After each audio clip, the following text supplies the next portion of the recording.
And I'm Kristin and Welcome to Arundel County Week in Review.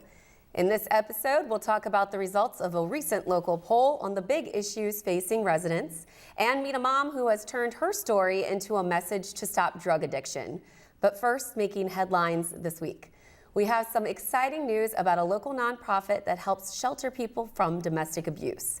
In a preview of his budget proposal, County Executive Steve Schrum announced that the county will commit $150,000 to the Annapolis YWCA for its brand new facility. He said the YWCA addresses a critical need in the community. I don't believe Arundel County could ask for a better partner in trying to address the challenge of domestic violence than the YWCA. Government can't begin to address all of those pathologies by itself. They're just too vast. The problems are too extensive for us to just kind of go it alone. So we have to be working in partnership with people like you, and we appreciate the partnership we have with YWCA. The facility will include a 7,000 square foot safe house shelter serving up to 32 women and children in private rooms, a new training and education center, and 3 transitional apartments.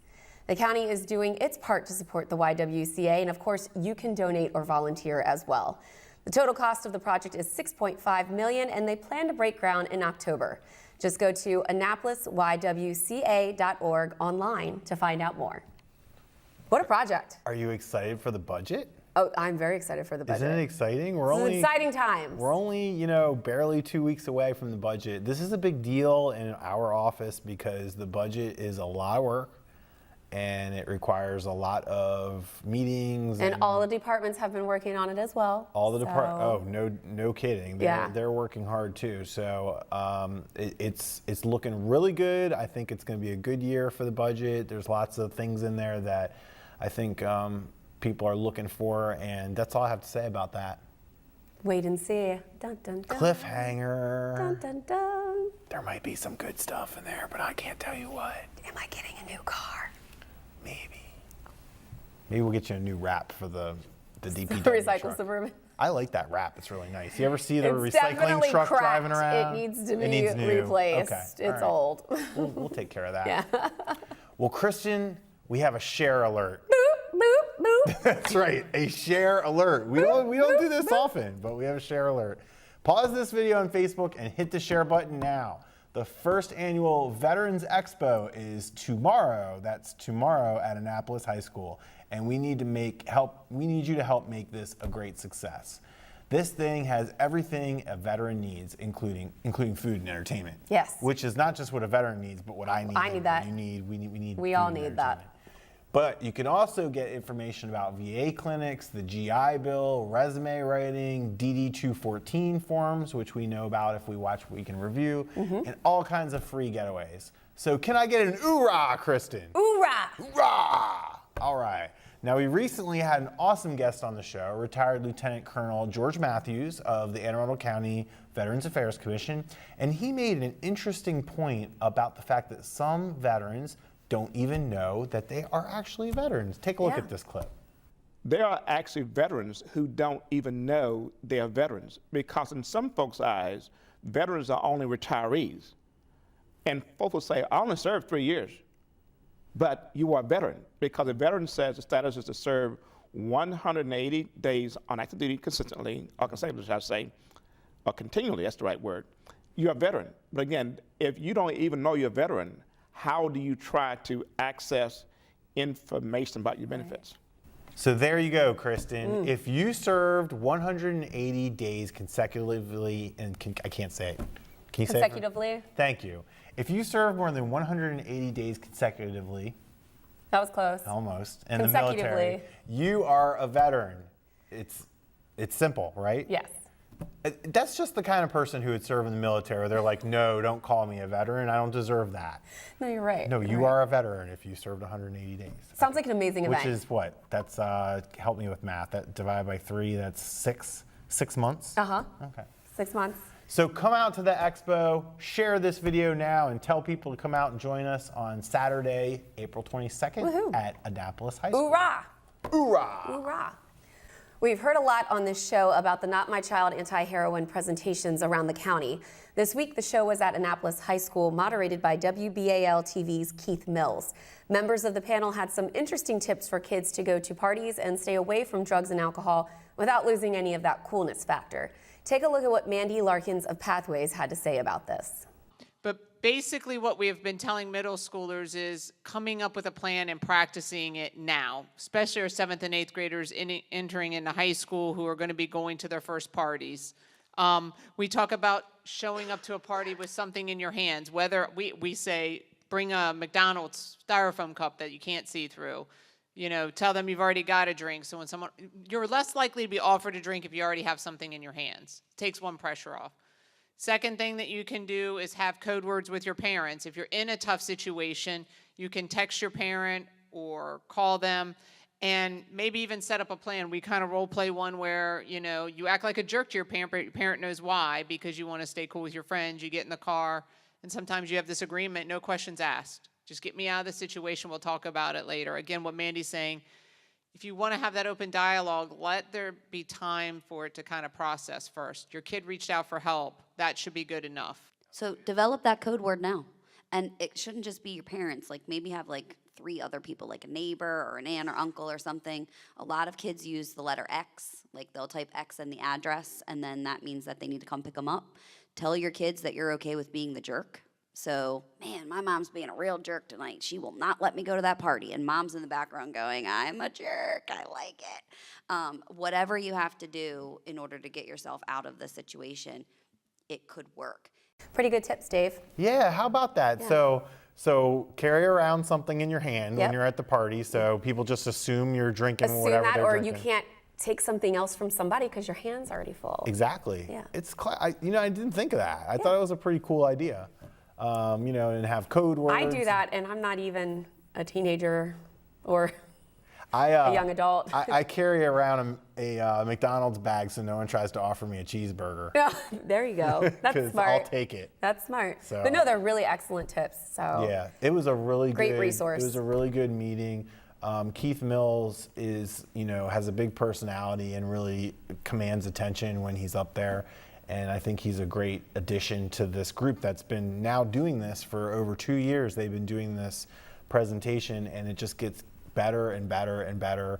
And we're going to hear about some poll results that show people are paying attention to this issue. Yep. So for whatever reason, we need to keep doing And that. it's smart that they are. It's smart that it's brought up. It's smart. It's horrible that it's happening, but we need to stay on top of it. So. And folks, please attend these things. Every time I go to one, somebody stands up and says, well, why isn't this room packed? What are you guys doing? Why aren't you telling people about it? No. We're telling people about it. People need to go out and go to the meeting. Yep. And you will learn a lot. You will benefit a lot from it. It's not going to waste your time. Right. And your kids will thank you later. So go to Yes. Not My Child. There's all kinds of events coming up, and it's in our community calendar. And speaking of which, we're going to take a quick break, and when we return, we'll talk to Dan Nataf from Arundel Community College, our returning champion. Woohoo.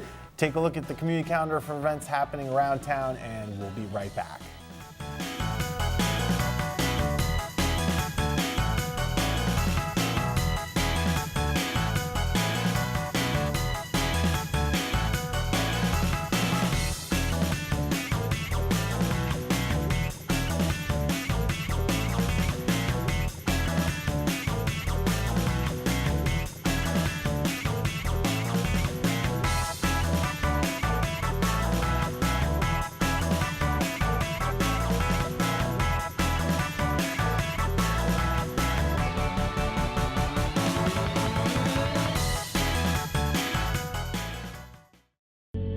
I realized that I'm not perfect, but it all really started to change because you judge me for having a problem. No one is going to know that I need help. I need help. I know that no one is going to judge me for having a problem. I realize that I'm not perfect, but it all really started to change because you listen.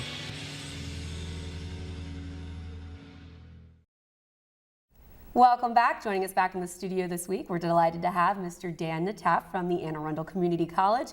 He's the director from the Center for the Study of Local Issues. Welcome back. Thank you for having me. Like it was just yesterday you were here. It almost seems that way, yeah. We always follow up, Kristin. We do follow up. And it was so exciting the last time you were here. We were gearing up for this big poll. And let's start off with that, the poll that we were discussing last time you were here. When did the poll occur and what was your turnout like? Well, we were in the field from March 25th to the 30th. We have a dual process. We go on the phones Monday through Thursday, and then we went online. We have a web panel. We have them do the survey online, and that started on Saturday. So from Saturday to Thursday, that was the period of data collection. We obtained 521 completed surveys using that method. Okay, now what was more, the telephone or the web? Telephone was way more. Okay. Yeah. And what day is the best day for people to answer the phone? Was it Saturday? No, we didn't try Saturday. We were only online on Saturday. I think Tuesday was the best day. Monday was abysmal. I don't know what happens on Mondays. Nobody's got it together on Monday. They're not ready to do a survey. I don't want to talk to anyone on Monday. Too many deep thoughts, and I know, Too much go stuff away. going on Monday. Well, let's dive right into the results. What's the question that stood out the most to you?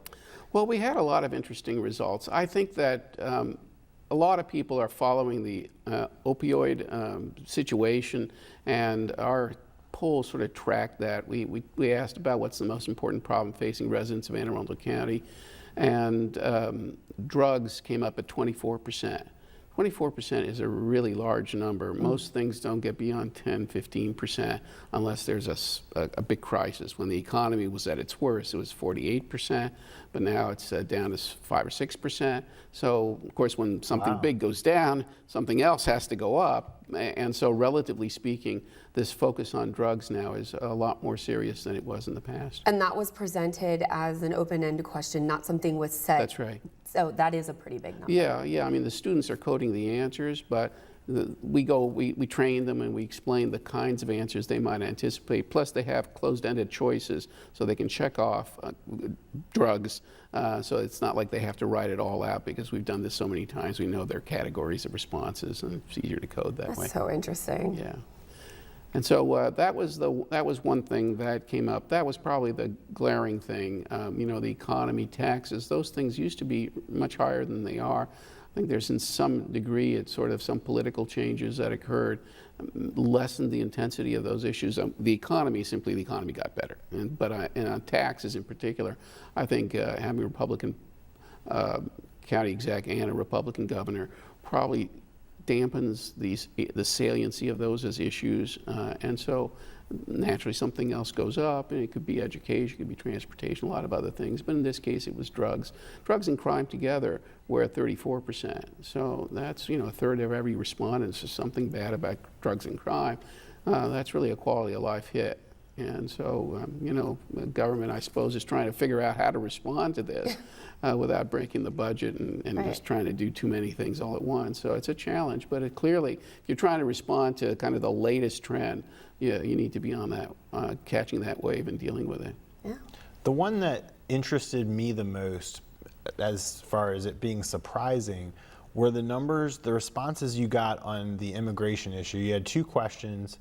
One was about immigration, one was about a Muslim ban, quote unquote, and it was almost 50-50, right? I mean, it was pretty evenly divided, like we're hearing the nation is. And just to kind of give my 2 cents on Anne Arundel County, the political leanings of Anne Arundel County, for a very long time it was considered a strongly Republican conservative county.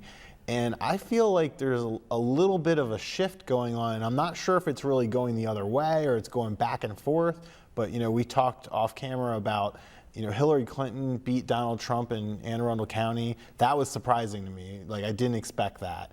And then you see these kind of divided results on immigration. So, I mean, I'm not sure what to make of that. I think that the last election presented a kind of accentuated framework that wasn't traditional kind of conservative liberal, and to some extent this populistic nationalist element that Trump interjected heightened the saliency of immigration as an issue, and that was part of the travel ban question when he got in. He starts with that right away. I think he feels that he's gotten a mandate to do immigration and to do something about internal terrorism and a kind of law and order mindset.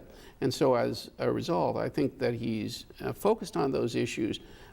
Republicans, Democrats, and unaffiliated voters are somewhat with him, particularly on the deportation of legal immigrants. We asked that. It was 51% supported that. It wasn't a huge mandate, but it was the one issue that got the most support. Every other issue got less support. The travel ban was lower, and a whole host of other things, domestic and foreign, were lower. So, it's not a resounding sense in which, wow, that's the next thing. We should pull out all the stops and find and deport every illegal immigrant, because it sharply polarizes on political and ideological ground, very, very sharply. And so, if you want to just put all your cards in one side, you could do that. Mm-hmm. But it's going to not endear you at all to the other side. So how you do it, how zealous you are, how confrontational you are, I think the methodology and the pace is important in that regard, not losing legitimacy broadly. You can bunker down into your core base and just say, that's all I care about. But I'm not sure that that's really what governing is all about. I think you're right that I'm just going to say Trump, or that election, everything went out the window. I mean, none of the conventional wisdom that we think about elections came true in that election. Everything changed, just down to a tweet comes out and, oh, he said something that's not factually accurate or not completely true, and you can't do that, and then he would do it again. And sure, he makes so much strange. Reagan's Teflon look like a brittle paste. We can't even say Teflon anymore. It doesn't work. Beyond really. Teflon. It's something more malleable. I don't know. Yeah. Well, trying to understand the consequences of his election in Anne Arundel County, how much support there is for the kind of agenda that he has, and so forth. Look, he's at 35% approval. And so there isn't strong support. Mm-hmm. Right? And so, and he's kind of down again to that limited base. I think that he's in juxtaposition to the governor, who's flying high. And again, we talked a little off camera about mm-hmm. that. But I mean, there are a lot of ways you can govern and try to bring people together. Mm-hmm. And there are other ways where you're kind of dividing people and using, the kind of anxiety of, fear to a large extent, and not particularly compelling positive vision, except to those who really, really believe it. They are they're zealous believers, but it drops off pretty fast when you get beyond that group. And so, very different governing models between the governor and the president, and that's what we saw in our poll. I think your poll had a lot of good discussion points where, we mentioned that you mentioned that drugs was the top issue, and I don't know if I would have predicted that, but then when I think about why, it's a little bit of both, right? It's, well, maybe we're doing a good job of highlighting the issue and letting people know that it's a problem. Right. Or maybe it's because now almost anyone who's watching this show or sitting at home has a family member or friend that they lost to addiction. It's probably a little bit of both, right? We did a poll, I think a year and a half back, asking the question, do you know somebody who has, a friend or family member who has a dependency on a prescription pain killer or on heroin, right? Either way.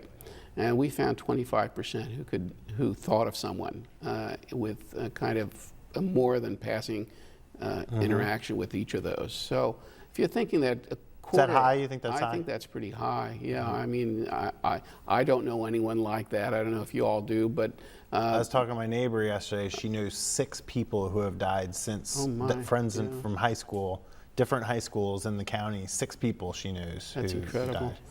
Yeah. So I mean, and it's a dramatic thing. It's a personal trauma when it occurs, and so it's if you have a friend or family member who's in that situation, who's overdosed and maybe got saved by Narcan or something, it just heightens it to it's a crisis, and we need to deal with this because it's a drama. Not everything has that kind of immediacy, you know. It's climate change or something. You can kind of say, well, there's a foggy kind of time frame for that, and maybe it's a crisis or will be or something. But when people are, your neighbors and your friends are showing signs of addiction and are unstable, they're psychologically traumatized or unbalanced, can't hold a job, they're coming, you know, they're in a stupor, it's right there in front of you. You can't avoid it. And so I think that's, to the extent that it's becoming more common, I think it's hard to bypass it as an issue. So, you know, some other issues I'm sure will be around in a year or two or three if this abates and we get our arms around it as a problem. But if it isn't, it could hold on for some steady period of time and just be there each time as the most important problem. Another issue that was on the poll that I found this really interesting. 70% of the respondents were for school redistricting. Can we touch on that? Well, And will they change their mind when they actually have to go to a hearing and talk about redistricting? Well, I mean, the school, because we pitched it as an efficiency measure, you know, there are a lot of people who say, well, government, schools should be efficient. They shouldn't let vacant seats go wanting. Why would you do that? We certainly don't want anyone to raise our taxes, so that would be the worst of all worlds. So let's try to be efficient. And it didn't really polarize along political lines. I think that as long as it's not your kids being redistricted and to a school system that you consider worse than the one that you had. Which always happens with redistricting. Well, that's it. I mean, you know, if you're in Severna Park and someone's telling you you're going to Old Mill, suddenly that generalized statement about efficiencies in school districts might not look so good. Old Mill's an excellent school. Nothing against Old Mill. Better watch out, those Patriots that come got a after new you. school, Yeah, that's true. so- They did just get a new school. Yeah. Old Mill's coming up after Crofton. Well, I mean, having been part of the Greater Severna Park Council for 30 years, I've heard a lot of people say admiring things about the Severna Park feeder system. Sure. And It's you know, definitely a people good try to get in it; they rarely try to get out of it, right? And so, again, if you were on the kind of the regional margins, and you know, you got moved a little bit here and there, I think because people sit there saying to themselves, "I am buying a house in this school district." And they're going to pay a premium, they get a smaller house at higher cost because they are ensuring their kids access to a school feeder system, right, that they think is good. And so people, I think, when they're put in that situation, they'll fight very hard to not have their kids transferred out of the desirable one into what they perceive as a less desirable one. It's just also interesting. Well, congrats on completing the poll. Thank you for your hard work. And how do we read your poll? Yeah. Well, you can go online and to my www.aacc.edu/CSLI, and it's on the website. It's right in the middle.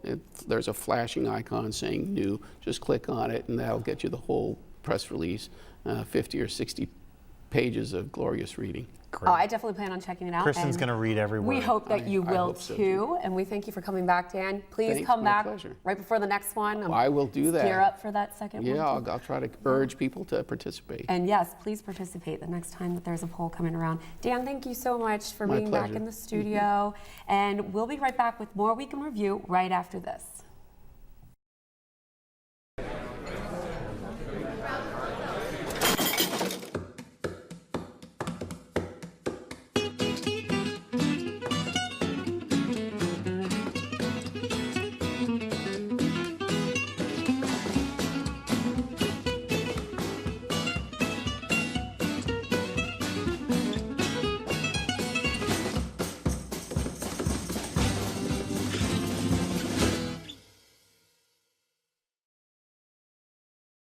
Welcome back.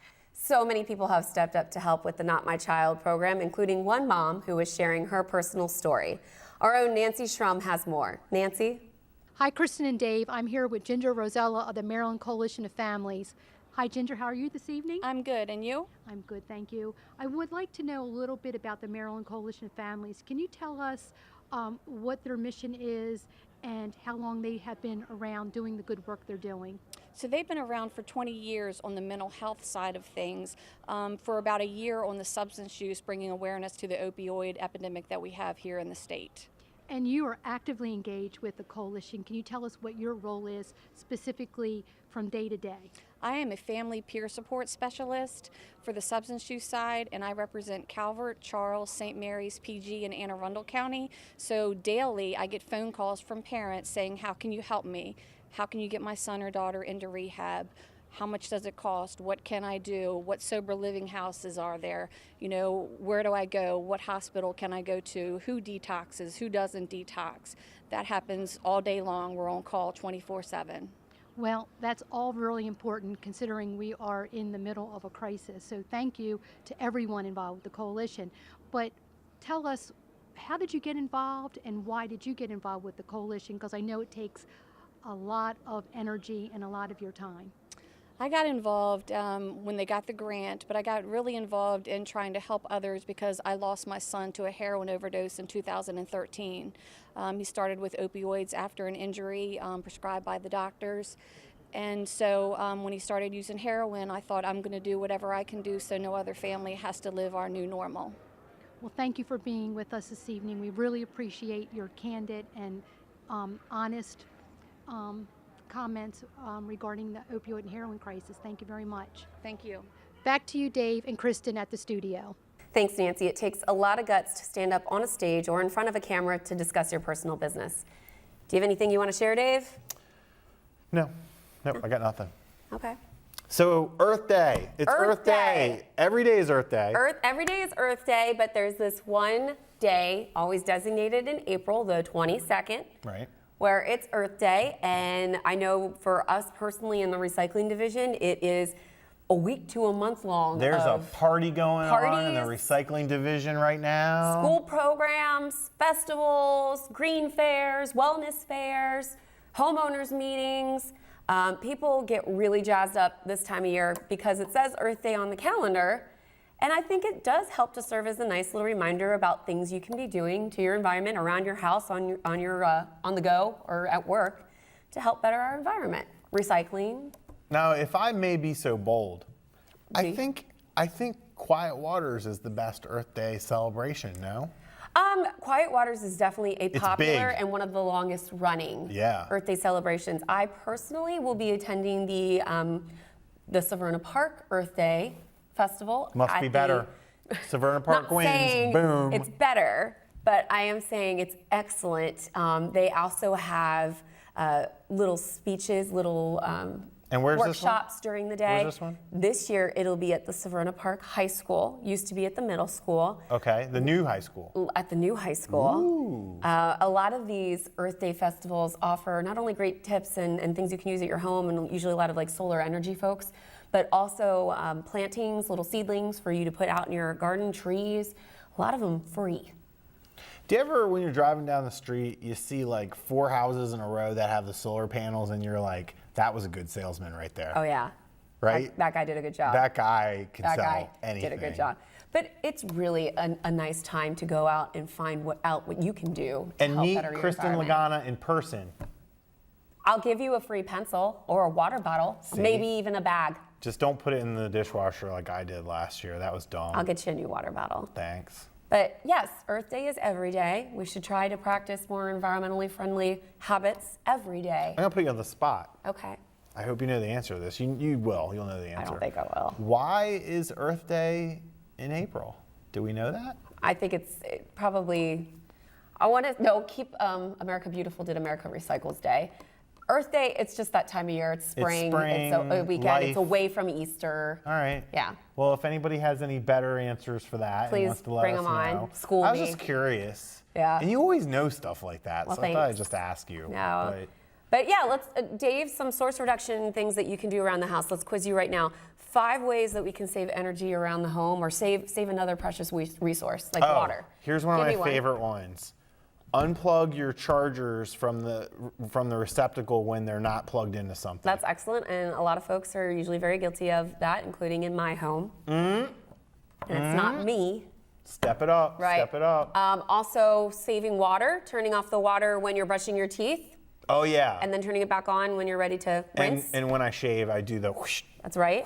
So that's 2. Turning Yep. the lights off, not Absolutely. needing them on when you have a brightly, naturally light-filled room. Turning off your appliances, electronics when you leave the room. So many people leave the TV on.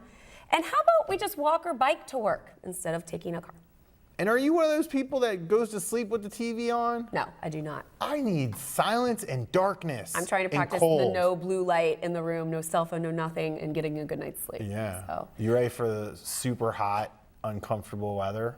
no, You I'm ready, not. you ready for that? I'm not ready for that. Ready for Artscape in August? I'm not ready for that. We never get our spring. We get cheated every year.